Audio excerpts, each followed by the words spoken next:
2022 CSR project is to apply the continuous purpose at Ian Fantasy, to share the company's advocacy of making children enjoy and have an unforgettable experience, to inspire enthusiasm in every child, so that there is a smile on every face of the children.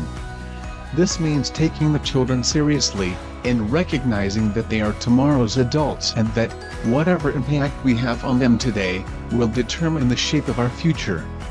We want our passion to inspire enthusiasm in our children so that there is a smile on every face around the world. Alam niyo ma'am, hindi kayo nagkamali sa pagpili ng Addition Hills. Dahil Addition Hills po ang may pinakamalaking barangay.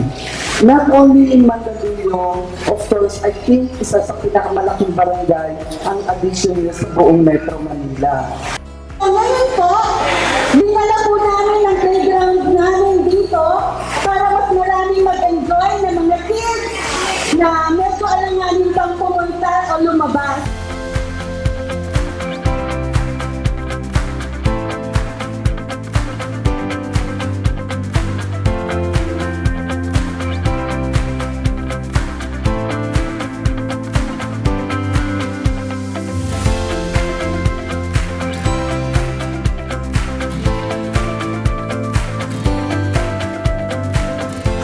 Tunay nga naman na napakaswerte ng Barangay Addition Hills dahil dito po ginanap yung kanilang kaunang-unahang corporate social responsibility na kung saan ang mga kabataan natin, especially sa mga daycare kids natin, ang magbibinaba ng 3 araw na may mga palaro na gagawin doon sa taas at ito yung ating mga kabataan na kanilang mag-benefit. So sa inyo lahat, muli, maraming salamat po Ian Fantasy Group. Thank you for your generosity, especially sa ating barangay sa Addition Hills.